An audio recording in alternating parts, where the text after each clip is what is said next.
Hello, and welcome to another episode of the Profit Minds podcast. I'm your host, Dr. Stephen Kirch, creator of the Profit Minds Growth System, a unique blend of profit growth, productivity acceleration, and building robust business process for scale. In every episode, I interview entrepreneurs and small business owners from around the world with a unique story to tell. You can find the show on YouTube, LinkedIn, Apple and Google Podcasts, Stitcher, Spotify, and more. Hi, everyone. Today, my guest is Sarah Tetlow, CEO and founder of Firm Focus. And today, we'll be talking about productivity around email. Welcome, Sarah. Hi, Steve. Thanks for having me. I appreciate being here. Yeah, well, I think everybody that has ever watched this knows that I'm a productivity geek. So I'm really looking forward to this conversation. Yeah, no kidding. And my story of getting into productivity is weird. And I'm sure everybody has their own unique story. And that's one of the things that I love about doing this show is how did you get into this productivity space and the business that you're in? Tell us the story. Sure.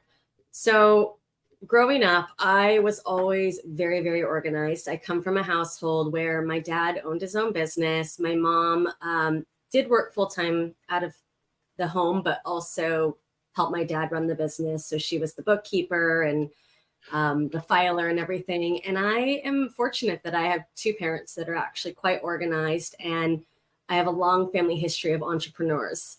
And so growing up, there was a lot of not necessarily strict regimen, but I remember very, very clearly growing up, knowing what my dad's schedule would be, exactly like what time he'd get home from work, what he would do when he got home, all the way up until the point I would go to bed. And then weekends would look quite different. He didn't work on weekends. He didn't do anything in the business on weekends, absent extreme situations. And so growing up, I just always had a very good sense of organization, time management. And when I look back at from where I am today and what led me here, that's a huge part of the journey. And it's often a part I don't really focus on when I'm talking about what got me here. I kind of jump to productivity for lawyers. But looking back at who I was as a kid, that really is a big piece of my story that I haven't shared very often. So, yeah, that's interesting because my household growing up was not. Well, my dad was pretty well organized. But my mother was not, so it's so interesting to me how we've taken these very different paths through this productivity to wind up focused on productivity. So you mentioned that you focus primarily on productivity for lawyers. You want to say a little bit about that and how did you get there? Why lawyers? Sure. Yeah. Great. Thanks, Steve. Let me kind of bridge the gap here a little bit too from the story I just said. So I, from a very early age, wanted to be a lawyer. And I remember this started in second grade. And I said, I'm going to be a lawyer. I'm going to be a lawyer. And my mom would say, no, I think you're going to eventually be a judge because you always have to have the last word, Sarah. So I knew from a really young age that I wanted to work in law. And I ended up going to UC Santa Barbara and studying law and society as an undergrad. And I fell in love with the city of Santa Barbara, which actually led me on a little bit different path because they don't have an accredited law school. The closest accredited law school to Santa Barbara is Pepperdine in Malibu. And that's about a 90-minute to 2-hour commute. It's a ways. It's quite a ways. You cannot go to law school, work full time, and do that commute. And so I ended up taking a different path and still going into law, but I went into law as a paralegal and built a career being a paralegal for law firms, from a very small boutique law firm all the way to a very large global law firm. And I loved what I did. I loved supporting lawyers. I, in that role, would still apply the skills that I had grown up with, that being organized, having a good sense of project management, time management. And honestly, Steve, I thought this was like what I would do for the rest of my life. I really enjoyed it. And I also enjoyed, at the end of the day, being able to clock out, if you will, and then go home and not carry the weight of the work, or I still had billable hour requirements. I still had the weight of the work, but there was sort of a separation that I didn't live and breathe it every hour of the day, being a paralegal versus being a lawyer. And so in 2018, other stuff happened in there, but just to speed this up, in 2018, there was a shift in my mindset. There had been a shift in my career slightly, and I was doing a little bit different work at the same firm I had been with for quite a few years. And on my commute, on my train rides, I started to realize, okay, where is there a need in the industry? Where can I fill that need? What am I passionate about? What did I love about my old role as a paralegal? What do I like about this new role? And I realized that there was something missing in the industry. Lawyers, not all, many of them struggle with time management, project management, productivity. Part of that is the nature of the work and the billable hour and the stress and the reactiveness. Part of it's just not really a learned skill set. And I recognized that there was something I had that I could help many more lawyers than just the ones that were on the walls that I worked with. And so that was when Firm Focus was born, and that niche area of helping lawyers with productivity and time management. That's really interesting. Yeah. Again, they don't teach you when you go to professional school, they don't teach you how to run the business, and they don't teach you, and certainly they don't teach you how to balance work and life, which is, from my perspective anyway, I don't know if you share that, be curious. It's an important part of being productive is figuring out, when things fit in your life so that you have a life. Yeah, I absolutely agree too. I mean, it all plays a role. We're a single person. We only have so many hours a day or a week or a lifetime for that matter. But there has to be some separation, or you'll always be working or feel like you're working. So I think that's a really key point, Steve. And that's become a lot worse now with these little devices, right? Oh, yeah. That you can be on 24/7, right? Yeah. So finding that balance is huge. So being uber productive at work becomes even more important, so that you can, because you can't really be efficient with relationships. Yeah. Right. Yeah. I've got a schedule to maintain. If I'm going to be your husband or wife or significant other, right? We got to do things in a productive way. Yeah. Sorry, that doesn't work. My wife and I are going to celebrate 43 years of marriage, and it just doesn't work. No, and congratulations. That is huge. So yeah, she puts up with an awful lot of anyway. But back to you and the lawyers. So where's an area that you focus with the lawyers? One of the things you mentioned early on was when we were talking before this, is about email. Yeah. So I'd love to understand what you do to help lawyers, because so much communication. And how do you what's your system there? What does that look like? Sure. And I am going to just tell one other quick story, because it does lead into how I got into this even narrower niche of email management. So I started Firm Focus. I was coaching lawyers on time management, which looks different for every client. Some clients start at this point in their journey, and we're working on some variables. Other clients are a little further in the journey, a little bit more behind in the journey. And so it does look a little different for everyone. And repeatedly, email was a pain point. Email was a distraction. Email was an interruption. Email was a form of procrastination. Email was perfectionism tendencies played a role in email, and email taking way too much time. And now all these things I'm saying are different variables around productivity. You're probably also very familiar with, Steve. And I kept finding that a rooted issue would go back to being email, being a big pain point.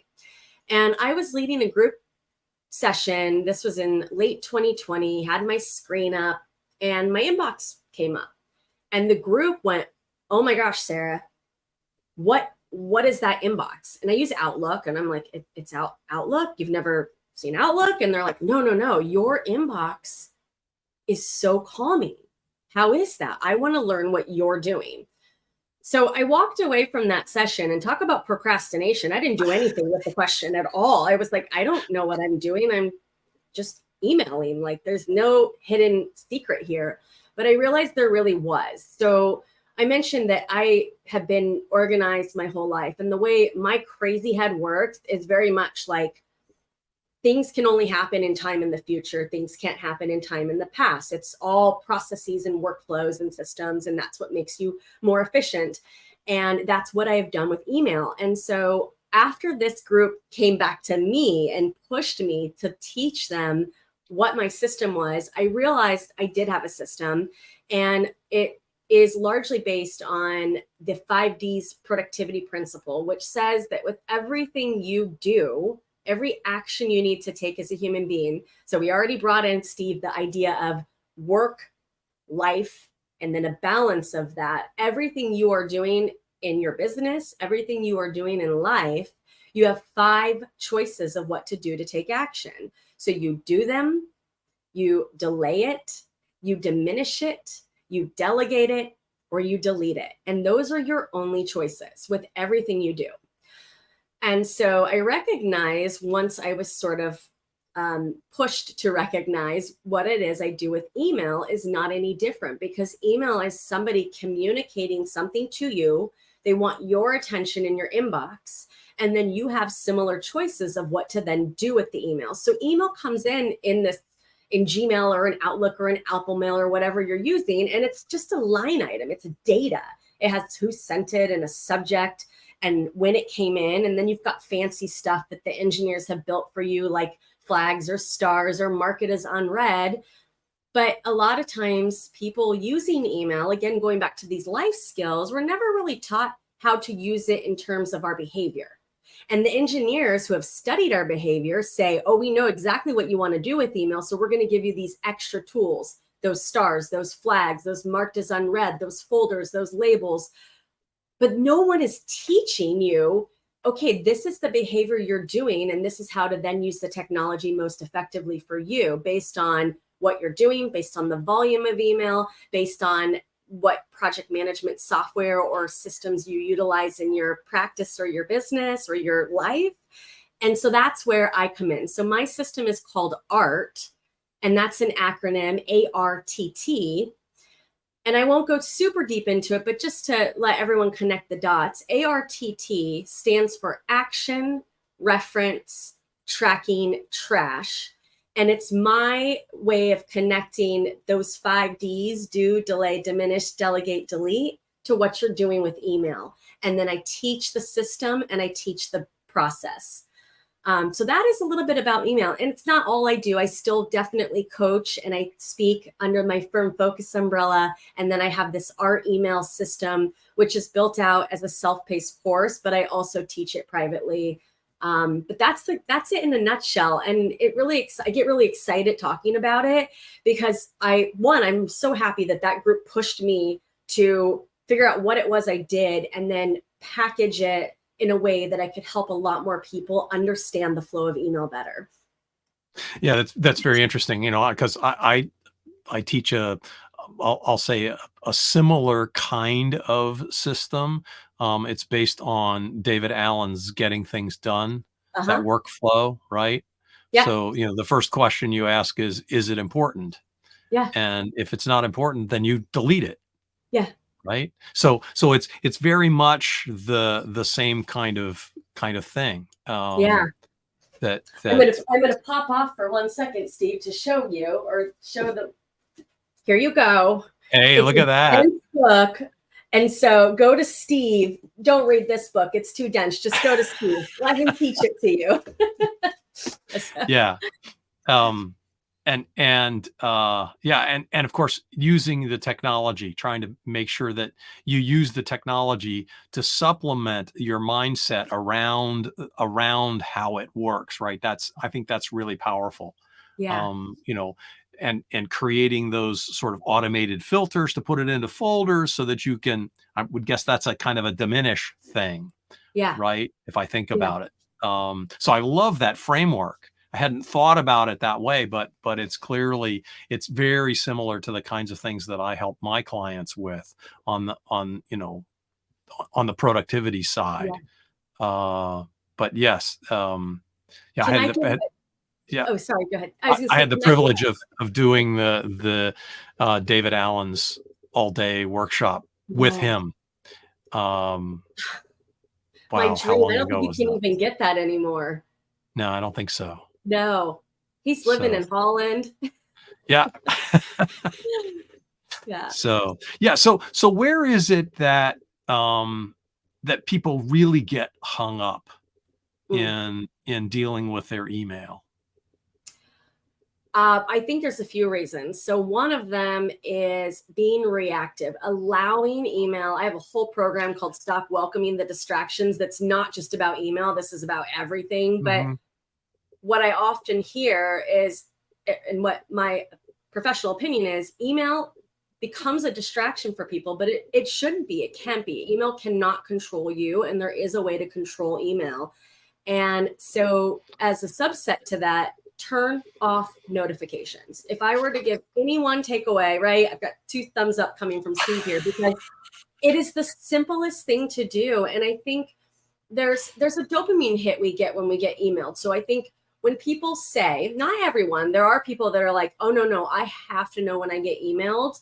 Okay, then your job is probably more of the project manager and just Or making sure communication everyone's or seeing, or or whatever, right? Yeah. communication, right? Or IT or something. Fine. But for the rest of you, I really challenge you to look deep into yourself and say, do I really have to know right when that email came in? So as Steve pointed out already, from getting things done, the first question is it important? And you have to ask yourself, is responding and seeing email right away the most important thing? Or is finding that focus time the most important thing? And for most of us, it is finding that focus time and not being so reactive to email. And within Outlook, for example, the default when you go into your settings for notifications is it has 3 settings turned on. It's going to have a pop-up on the bottom right-hand corner. And that's that thing that pops up that people go, oh, that I don't even notice it. And then I'm watching their eyes shift every time one pops up. It also plays a sound, and it has an elephant. Oh my goodness, an envelope on your bar. And I actually encourage people to turn off all 3. Absolutely. Do not allow those distractions to come at you. So you choose to then go and check email. So that it's turning off notifications so that it does not become a distraction to your day. The other thing about email that I think is a big issue is when people leave emails in their inbox. So leaving emails in your inbox, I like to use this analogy. If you picture your physical mailbox, and whatever your pattern or cadence is for checking your mail, I'm a daily checker, but maybe every other day or whatever, but you probably go out to your mailbox, and whatever paper is sitting in there, you grab that bundle, and then you go back into your house and you do something with it, right? So if you beg that question, is this important? If it's junk mail, no, and you probably throw it in the recycle container. And then you might have a bill, like a bill that you've already paid, just the notice that maybe you file in a drawer or in a file folder or somewhere that you're sticking it because there's nothing you need to do with it. And then what's left is maybe some stuff that you have to do something. A bill to be paid, a magazine to be read, an invitation to look at, the catalog for whatever activities are going on in your community. And then you probably do something with that group of paperwork. Okay, for everyone that looks different. But what you don't do is take this whole pile, take it into your house, go through it, and then stick it back into your mailbox. And then the mailman delivers the next load, And then you're now dealing with that volume and then putting it back in the mailbox if you're not sure what to do with it. That would be absurd. And then I like to also compare, if you're using flags or stars, flags, Outlook, stars, Gmail, and Apple Mail, that's like you're sticking Post-its on it. So you're still putting it back into your mailbox, but you're putting yellow Post-its on the important stuff or the stuff that you need to pay. But there's no system there. So likely most people who are following along right now can visualize that that's not what they do with their physical mailbox. And yet if you're leaving emails in your inbox, it is what you're doing with your digital mailbox. And it creates the same overwhelm. We just don't feel it as heavily because we're not visually seeing our mailbox getting shoved with paperwork. But part of my system is, and I think part of your system too, because it does come a lot from David Allen, make those decisions. That touch once when you can. You touch it, you make a decision. If it's an easy yes or that easy throwaway, let's take care of that. And then what's left digitally is the stuff that might require a second look or a second touch because it's that delay or that diminish or that delegate or something in between. So, right. Yeah. No, that's great. I mean, one of the questions I frequently ask my clients or people that I'm talking to, about email productivity and things like that is, do you actually think that the person who sent you that email is sitting at their computer waiting for you to respond? Mm-hmm. No, I don't think that. Of course not. Nobody does, right? Yeah. So why is it that you treat the email that's coming in as if they are? Yeah. And this is a problem, not to digress for a moment, but it reminds me of text messages because I think there's a similar mentality. Now, the difference is that little device is often in people's hands, but I feel the same way about text messages. And we don't need to go down that whole rabbit hole, but I will respond to the text message when it's a convenient time. It doesn't have to be instantaneous. So back to email, same thing. No one's sitting there at their desk waiting for your answer. Yeah. The difference is that some people are waiting for your answer to your text message, but that's primarily because that's the way we've trained them. Yeah. We've trained them to expect instantaneous response. Yep. It's become a synchronous method of communication. Yeah. I'll tell one of my favorite stories, which I think you will appreciate. I recognized that this was the last year I was working at a company. The last couple of years I was working at Intel. I realized that my most productive hours of the day were the first couple of hours that I arrived. And I think that's true for many people. But what I realized was that I was spending that 2 hours doing my email. And so I said, that's silly. I should spend my most productive, my most creative time working on the things that were most important to me and to my organization. Yep. And so I told my team, I had about 40 people working for me at the time. And I told my boss and all of my peers that I was not going to be attending to email until 10:30 or 11 o'clock in the morning. And with the exception that I would be focusing on those more important things to do. Right? Yep. With the exception, if they needed something, they were sending me an email that needed my attention before that time. They should text me or call me. Right? But otherwise, I wasn't going to touch it. And in the last year of working at Intel, do you know how many times it happened that somebody said, "Hey, Steve, I sent you an email. You really got to look at this." A dozen max. One time. Once. Yep. Okay. Once. And to be honest, it probably could have waited, but it was one of the managers who was working for me, so I honored his request. But people aren't waiting. And the amount of stuff that I got done in that couple of hours, the amount of crucial strategic thinking that I could do during that time. If you're really not decided, and I'd be curious to your response to this. Somebody suggested, I think it might have been Tim Ferriss, suggested that if you're going to delay response to your email, put an autoresponder in. Said, I look at my email, shortly after lunch and at the end of the day. Yep. and I'll get back to you when I can. Yeah. After that, right? Or during one of those times. Yeah. Something like that. It's a really great way to train people not to expect instant response. Absolutely. Yeah. Yeah. And your Intel story, it just made me think while you were saying it, you were already building that profit mind. Right? Yeah. Yep. I was. So do you have a special offer for the Profit Minds podcast listeners around your art program? Yeah, I do. Sure. So the art program, and it is available at artemail.com. So that's ARTT email.com. And the essential package, it's $159. So it's very economical. That is the course, the resource library, which has additional videos.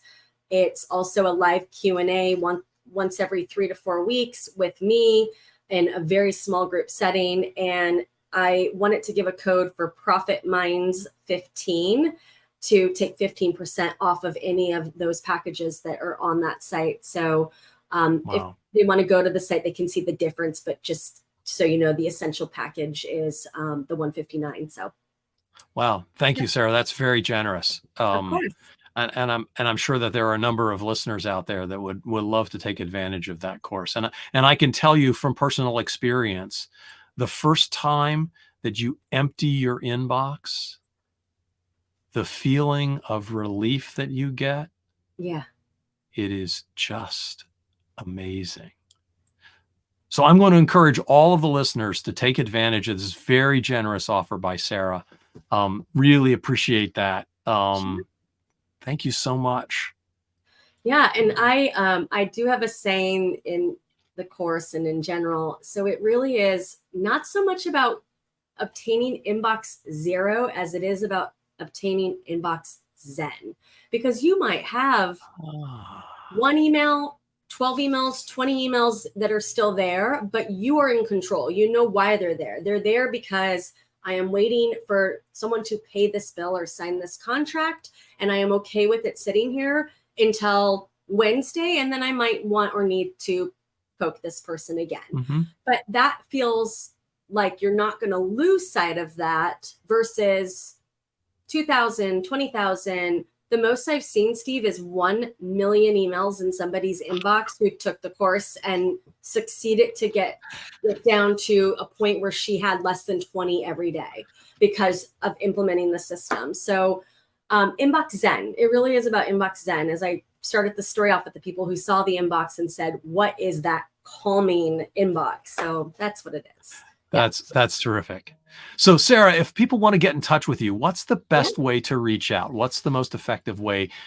I'm sure they could send you an email, but they can. Yeah. So email. Yes. That is Sarah with an H at firm-focus.com. Connect with me on LinkedIn. I am constantly sharing productivity tips there.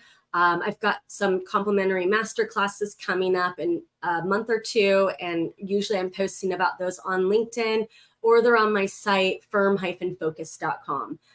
So really any of those methods are great, and happy to connect with anybody who just wants to even pick my brain for 30 minutes, no pressure at all. Wonderful. And that concludes our show. Thanks to our guest, Sarah Tetlow of Firm Focus. I hope you learned something about email and productivity. You know, I did. Thanks for listening. Thank you. You've been listening to the Profit Minds podcast. This is your host, Dr. Stephen Kirch. Please visit www.profitminds.net for other episodes or to contact me. Thank you for your positive feedback, comments, questions, and for sharing this show with others. Thanks for listening. Have a grateful day.